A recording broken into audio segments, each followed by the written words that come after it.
இங்க சாதியின் அடிப்படையில் மாவட்ட செயலர்களோ சாதியின் அடிப்படையில் பொறுப்பாளர்களோ இங்க கிடையாது. எங்களை பொறுத்த வரைக்கும் விகிதாச்சாரின் அடிப்படையிலான சமூக நீதியை நாங்கள் உருவாக்குவோம். அதற்கேற்ற அதிகார பகுதியும் தமிழக வெற்றி கழகத்தில் இருக்கும். இந்த மண்ணோட உண்மையான குணம் உணர்வு பூர்வமான மண் இது.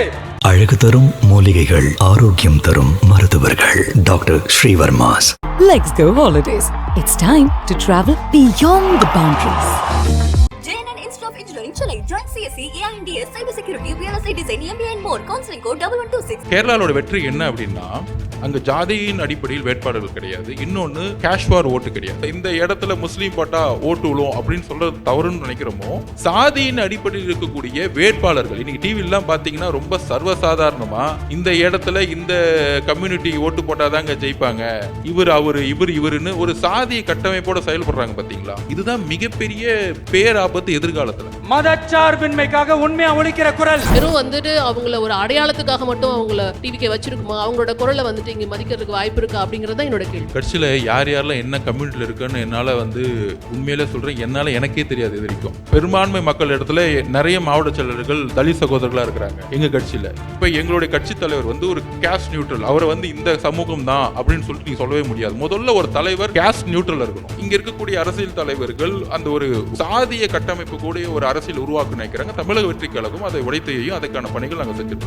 தந்தை பெரியார், பெருந்தலைவர் காமராஜர், அண்ணல் அம்பேத்கர், வீரமங்க வேலுநாச்சியார், மக்கள் சேவகர் அஞ்சலை அம்மாள், நம்மளுடைய 5 கொள்கை தலைவர்களோட வழிகாட்டுதல்களோடு தொடங்கப்பட்ட கட்சி. இன்னைக்கு நிறைய பேர் கள அரசியல் பழைய கட்சிகள்லாம் இருப்பாங்க. நேரா நுங்கம்பாக்கத்தில் பர்மிஷன் வாங்கி 1000 பேர் வச்சுட்டு போர்டு பிடிச்சிட்டு நிறைய பத்திரிகையாளர்கள் அவங்க கள அரசியல் கிடையாது. தமிழக வெற்றி கழகத்துடைய கள அரசியல் என்னன்னா, மக்கள் அரசியல் என்ற அந்த சவுக்க கையில் எடுக்கலாமா? அதாவது இங்க அரசியல் எப்படியா இருந்துச்சுன்னா, ஒரு குடும்பம் சார்ந்து, ஒரு தலைவர் சார்ந்து. கண்டிப்பா ஒரு தலைவர், இப்ப அண்ணா இருந்தாருன்னா அண்ணா கொள்கை சார்ந்து இருந்தார். ஆனா அதுக்கப்புறம் ஒரு அரசியல் கட்சியை தன்னுடைய குடும்பத்திற்காகவோ இல்ல தன்னுடைய எதிர்கால ஒரு தேவைகளுக்காக உருவாக்கும் பொழுது, அது எந்த கட்சியாக இருந்தாலும் சரி, நீங்க ஒரு குடும்பத்தினால ஒரு இன்ஃப்ளூயன்ஸ் வச்சு ஒரு தலைவனை உருவாக்கிட முடியாது. திமுகவும் தான் இங்க தொடர்ந்து ஒடுக்கப்பட்டவர்களுக்காகவும் பட்டியலின மக்களுக்காகவும் குரல் கொடுத்துட்டே இருக்கிறத பார்க்க முடியுது. இங்க தமிழகத்துல அந்த விஷயத்தை அகற்ற முடியுமா அப்படிங்கிறது தெரியல. ஒரு தேர்தல் நடக்கும்போது எப்படி எந்த மாதிரி ஒரு சிஸ்டமேட்டிக்கா நடக்குது, டவுன் சவுத்தில் அதுவும் எந்த மாதிரி சிஸ்டமேட்டிக்கா நடக்குது அப்படிங்கிறது உங்களுக்கு நல்லா தெரிஞ்சிருக்க வாய்ப்பு இருக்கு.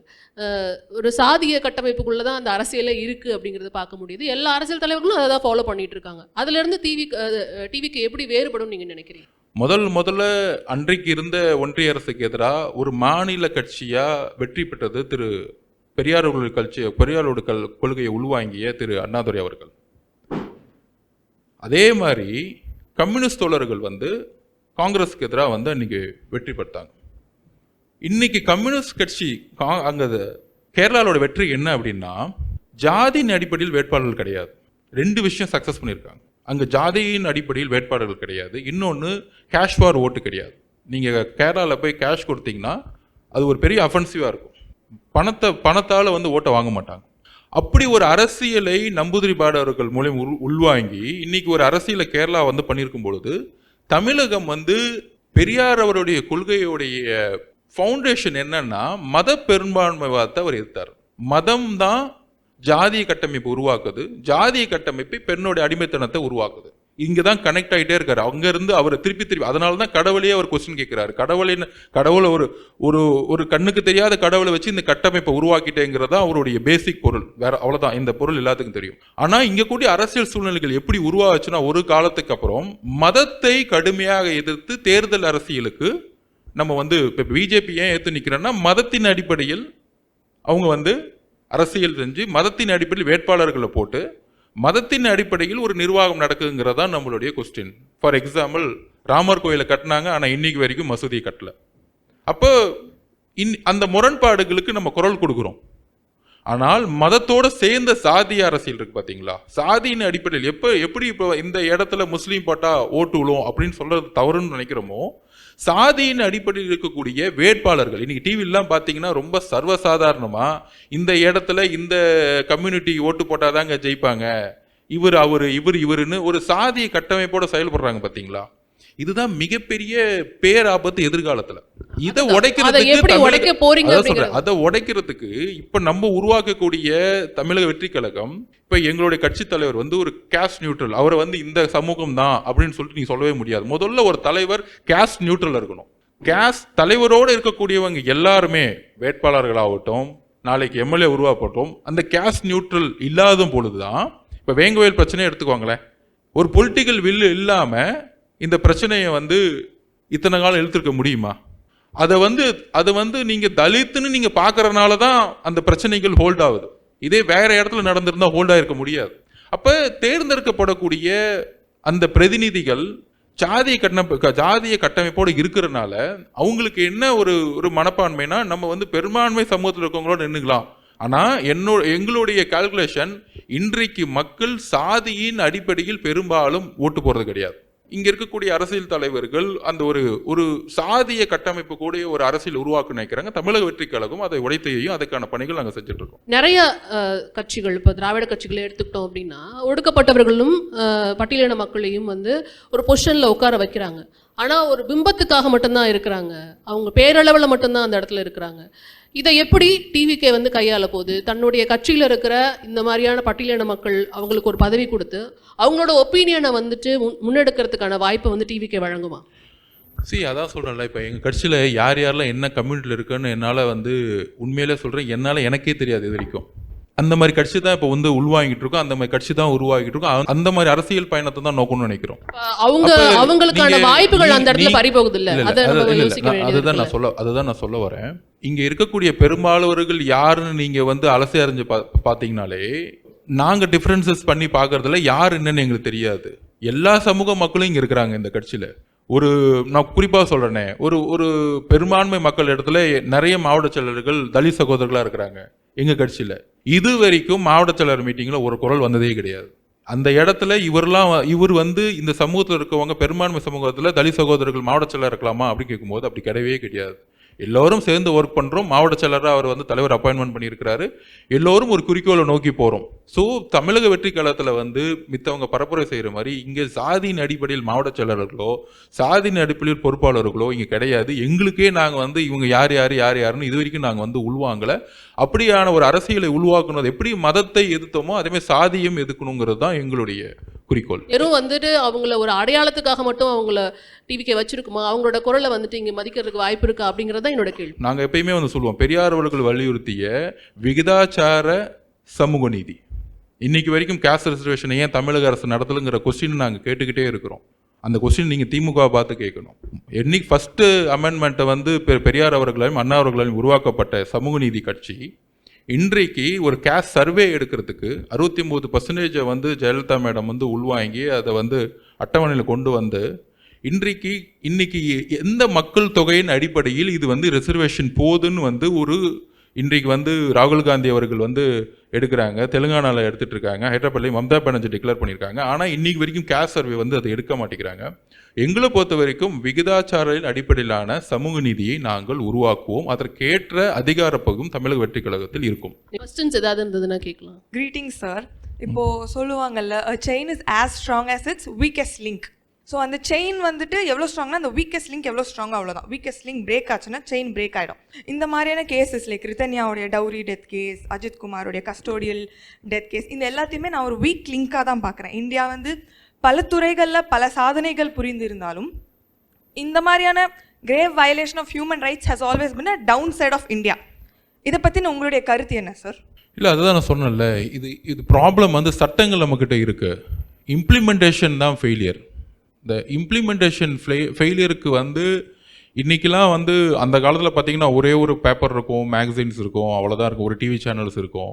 இன்றைக்கி வந்து அப்படி கிடையாது. நம்மக்கிட்ட வந்து இப்போ இந்த டவுரி கேஸில் வரதட்சி கொடுமையில் என்ன அப்படின்னு ஒரு வித்தின் ஒரு 24 ஹவர்ஸ்லேயே உண்மையை வந்து என்னதான் காவல்துறையும் அதிகார வர்க்கமும் வந்து மறைக்கணும்னு நினைக்கும் பொழுது இம்மீடியட்டாக வந்து இன்றைக்கி வந்து இது வந்து ஒரு பெரிய சோசியல் ரிஃபார்ம்னு நினைக்கிறேன். நீங்கள் செயினுடைய அந்த கனெக்டிவிட்டி வந்து ஃபெயில் ஆகும்னு நினைக்கிறீங்க.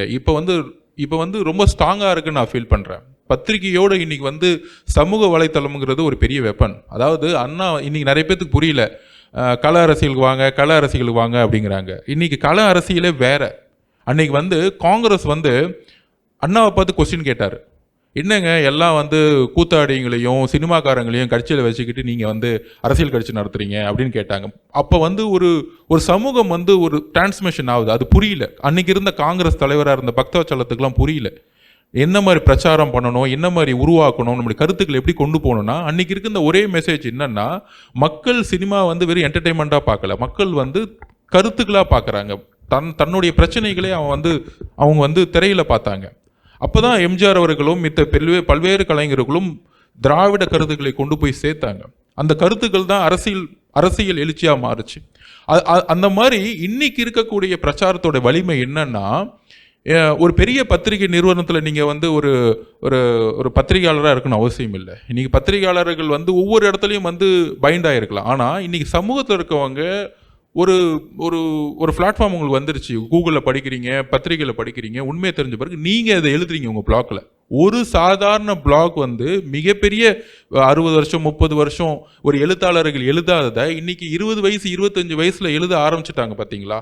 இது வந்து நான் ரொம்ப பாசிட்டிவாக பார்க்குறேன். தவறு யார் செய்திருந்தாலும், அதிகாரமே தவறு செய்திருந்தாலும், ஏன் முதலமைச்சரை தவறு செய்தாலும், பிரதம மந்திரி தவறு செய்தாலும், ஒரு பிளாக்லேருந்து வரக்கூடியதை உங்களை மாதிரி இருக்கக்கூடிய அட்வொகேட்ஸ் வந்து அது பெயிலில் எடுக்கிறீங்க. அது மூலியமா வந்து நிறைய இந்த மாதிரி சேனல்ஸ் கையில் எடுக்கிறாங்க. இந்த மாதிரி சேனல்ஸ் கையில் எடுக்கும்போது உண்மை வரும்பொழுது அந்த யாரெல்லாம் காப்பாற்றப்படணும்னு நினைக்கிறாங்களோ அவங்கெல்லாம் வந்து இந்த சமூகத்தில் வந்து ஐடென்டிஃபை பண்ணப்படுறாங்க, தனித்துவமாக்குறாங்க. தவறு செய்யும் பொழுது இப்போ ஏன் எடுத்தோன்னே ஜெயிலில் போடுறாங்கன்னா அவனை தனிமையாக்குறாங்க. இந்த மனிதன் இந்த குற்றத்திற்கு செஞ்சதுனால தனிமையாக்குறாங்க. அப்போ இந்த சமூகத்தில் ஐடென்டிஃபை பண்ணப்படுது. இது வந்து சமூக வலைத்தளத்தினால இன்றைக்கு வந்து நமக்கு வந்து நல்ல மாற்றங்கள் உருவாகிட்டு இருக்கு. நம்ம அந்த பிரச்சாரத்தில் நம்ம உருவாகணும். இப்போ எங்களுடைய பிரச்சாரங்கள் பெரும்பாலும் சமூக வலைத்தளத்தில். ஏன்னா இன்னைக்கு உங்கள் ஃபோனில் மினிமம் நீங்கள் வந்து தூங்குற டைம் தவிர உங்கள் ஃபோனில் தான் நீங்கள் கையில் இருக்கீங்க. அப்போ மனிதர்களோட இணைப்பு எங்கே இருக்குன்னா உங்கள் ஃபோனில் இருக்குது. இன்றைக்கி நிறைய பேர் கல அரசியல்னு பழைய கட்சிகள்லாம் இருப்பாங்க. நேராக நுங்கம்பாக்கத்தில் பர்மிஷன் வாங்கிட்டு 1000 பேர் வச்சுட்டு போர்டு பிடிச்சிட்டு நிறைய பத்திரிகையாளர்கள் அவங்க கல அரசியல் கிடையாது. கல அரசியல்னா என்ன? ஒரு தவறு நிகழும் பொழுது ஒரு பிரச்சாரத்தை உருவாக்கணும். அந்த பிரச்சாரம் எங்கே போகணும்? மக்கள்கிட்ட போகணும். அந்த மக்கள் கேள்வி எழுப்பும் பொழுது உண்மை வெளிவரும். இதுதான் கல அரசியல்.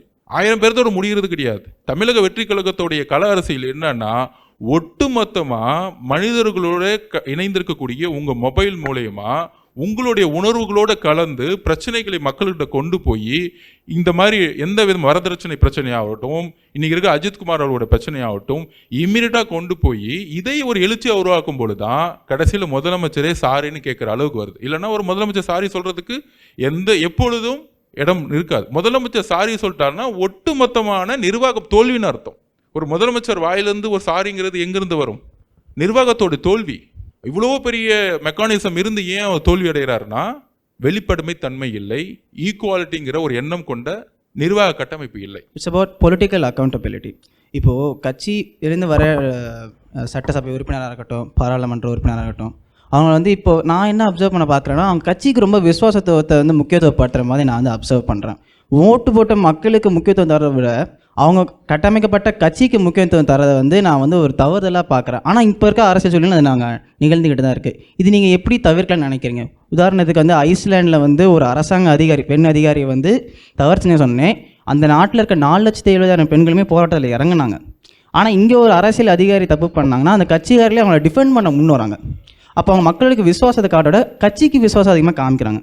இது நம்ம நாட்டில் எப்படி தவிர்க்கலாம்? ஓகே, அதாவது இங்கே அரசியல் எப்படியா இருந்துச்சுன்னா, ஒரு குடும்பம் சார்ந்து, ஒரு தலைவர் சார்ந்து, கண்டிப்பாக ஒரு தலைவர் இப்போ அண்ணா இருந்தாருன்னா அண்ணா கொள்கை சார்ந்து இருந்தார். மக்களா கட்சியான ஃபஸ்ட்டு மக்கள்னு ஃப்ரெண்டில் நிப்பாட்டினார். எந்த பிரச்சனை இருந்தாலும் அண்ணா உடனே கையில் எடுப்பார். அது பிரதம மந்திரி, அது இருமொழி கொள்கையாகட்டும், இல்லை சமூக நீதிக்கான நம்ம கொள்கையாகட்டும், உடனே ஃப்ரண்ட்டில் அண்ணா அந்த மாதிரி தலைவர்கள் வந்து தமிழ்நாடு வந்து உள் வாங்குச்சு. ஆனால் அதுக்கப்புறம் வந்து ஒரு அரசியல் கட்சியை வந்து தன்னுடைய குடும்பத்திற்காகவோ இல்லை தன்னுடைய எதிர்கால ஒரு தேவைகளுக்காகவோ உருவாக்கும் பொழுது, அது எந்த கட்சியாக இருந்தாலும் சரி, இல்லை ஒரு தலைவனை மட்டுமே மையப்படுத்திய, எனக்கு அந்த உளவில் நிறைய பிரச்சனை இருக்கும். நான் பல்வேறு கட்சிகளை ஒர்க் பண்ணும் பொழுது ஒரு மக்கள் சார்ந்த ஒரு இன்னொரு விஷயம் கூட சொல்லிடலாம். இப்போ வந்து கள்ளசாராயத்தில் கிட்டத்தட்ட 70 பேருக்கு இறக்கும் பொழுது ஒரு பிரச்சாரத்தை உருவாக்கணும். அந்த பிரச்சாரத்தை உருவாக்கும் பொழுது அந்த பிரச்சாரத்தை உருவாக்கணும்னு ஒரு கட்சி சொன்னவொடனே கடுமையாக பிரச்சாரத்தை உருவாக்கணும். அதை ப்ரோக்ராமை நான் கோஆர்டினேட் பண்ணேன். அப்போ கோஆர்டினேட் பண்ணும்போது ஒவ்வொரு வில்லேஜுக்கும் நாங்கள் போகும்போது ஒரே ஊரில் 300 கைம்பெண்கள் இருந்தாங்க. அவ்வளோ ஒரே ஊரில் சாராயத்தினால பாதிக்கப்பட்டவங்க இருந்தாங்க. ஸோ இதெல்லாம் வந்து இந்த தரவுகள்லாம் எடுத்து வீடியோ போடும் பொழுது ஒரு கிட்டத்தட்ட ஒரு ஒரு ஒரு 15 வில்லேஜ் போகும்போது திருப்பியுமே ஒரு பெரிய மரண அவலங்கள் நிகழும் பொழுது, பர்சனலாகவே பாதிக்கப்படும் பொழுது, இதை இன்னும் அடுத்த லெவலில் கொண்டு போகும் பொழுது அதிகாரம் வந்து அந்த கட்சி தலைமைக்கு நெருக்கடி கொடுக்கும் பொழுது நான் அங்கே வந்து முரண்பட்டேன். அப்போ அந்த கட்சியில் இருந்து நான் எம்எல்ஏ ஆகணுமா, இல்லை அந்த கட்சியிலேருந்து நான் வெளியே வரணுமா? எனக்கான உளவியல் இது என்னுடைய 10 வயசுலேருந்து என்னோட உளவியல். என்னால் வந்து ஒரு ஒரு ஒரு ஒரு கட்சியோ ஒரு கட்சி தலைமைக்கு விசுவாசமாக இருந்து ஒரு எம்எல்ஏ கிடைக்கணும், எம்பி கிடைக்கணுங்கிற குறிக்கோள் எனக்கு கிடையாது. இப்போ என்னுடைய ப்ரொஃபஸர்ஸ் காலேஜ் படித்த காலத்துலலாம் தெரியும், எனக்கு உண்மை எங்கே இருக்கோ அங்கே இருப்பேன், அப்படி இல்லைன்னா அங்கே இருக்க மாட்டேன். அப்படி ஒரு உளவியல் இருக்கும். அப்போ நிறைய பேர் சொல்லுவாங்க, இது அரசியலில் நடக்குமா? அப்போ ஒரு தலைவன் இருக்கும் பொழுது நான் எங்கெல்லாம் இருந்தோனோ அந்த தலைவர்கிட்ட நான் வந்து ஃபைட் பண்ணுறது என்னென்னா, இந்த இடத்துல அஜித்குமார் பிரச்சனை வச்சுன்னா நம்ம அஜித்குமார் பக்கம் நிற்கணும். நான் ஒரு இடத்துல போன தடி நான் இருக்கும் பொழுது ஜெயராஜ் பக்கம் பெனிஸ் பக்கம் நிற்கணும், ஜெயராஜ் பெனிஸ் பக்கம் நம்ம நிற்கணும், அதுக்காக போராடணும். அப்போ என்னுடைய போராட்டம் அங்கே அது இருந்திருக்கு. ஆனால் எதிர்காலத்தில் இந்த அரசியல் சூழ்நிலைகள் எழுதி கொள்ளுங்கள் மாறும். ஏன்னா பொலிட்டிக்கல் வில் சார்ந்தும் பொலிட்டிக்கலை நோக்கி இன்னைக்கு சமூக வலைத்தளங்களில் இன்னைக்கு இருக்கக்கூடிய யங் ஜென்ரேஷன் கேள்விகளை கேட்க ஆரம்பிச்சிட்டாங்க. நீங்கள் வந்து ஒரு குடும்பத்தினால ஒரு இன்ஃப்ளூயன்ஸை வச்சு ஒரு தலைவனை உருவாக்கிட முடியாது. மக்கள் உங்களை தேர்ந்தெடுக்கிறதுக்கு முன்னாடி ஒரு தலைவன், நீங்கள் எம்எல்ஏ கூட ஆகலாம், ஒரு மினிஸ்டர் கூட ஆகலாம், ஆனால் ஒரு முதலமைச்சரை உருவாகணும்னா இன்றைக்கு இருக்கக்கூடிய மக்கள் கண்டிப்பாக உங்களுடைய கொள்கை என்ன, அந்த கொள்கைகளை உள்வாங்கி என்ன இம்ப்ளிமெண்ட் பண்ண போறீங்க. மேபி நீங்கள் சிஎம்ஆ கூட ஆயிடலாம், ஆனால் அந்த சிஎம்ஆ ஆன பிறகு நீங்கள் எங்கே ஃபெயிலியர் ஆகிறீங்களோ மக்கள் உங்களுக்கான ஒரு தக்க பாடத்தை கொடுத்துட்டே இருப்பாங்க. அதுக்கான அவேர்னஸ் நிறைய இன்னைக்கு வந்துகிட்டு இருக்குங்கிறத ஒரு பாசிட்டிவாக நான் பார்க்குறேன். நான் பொலிட்டிக்கல் பார்ட்டி இல்லாமல், ஒரு ஆர்கனைசேஷன் இல்லாமல், அம்பேத்கர் அடிக்கடி சொல்லுவார், ஒரு ஆர்கனைசேஷன் இல்லாமல் நீங்கள் வந்து அமைப்பாய் திரளுங்கள். நீங்கள் ஒரு அமைப்பை உருவாக்காமல் ஒரு இண்டிவிஜுவலாக போராட முடியாது. கட்சிங்கிறது அதுக்கு தான், அமைப்புங்கிறது அதுக்கு தான். அந்த அமைப்பை வழிநடத்தக்கூடிய ஒரு தலைவராகவும் சரி, அதுக்கு அடுத்த நிலையில் இருக்கக்கூடியவரும் சரி, கொள்கை சார்ந்து நம்ம சொல்லும் பொழுது கண்டிப்பாக ஒரு நல்ல அரசியல் உருவாகும். அமைப்பை உருவாக்குவோம், அதுதான் என்னுடைய விஷன். அழகு தரும் மூலிகைகள், ஆரோக்கியம் தரும் மருத்துவர்கள். Doctor Srivarma's. Let's go holidays. It's time to travel beyond the boundaries. JNN Institute of Engineering, Chennai. Join CSE, AINDS, Cybersecurity, Real Estate Design, MBA and more. Counseling code 1126.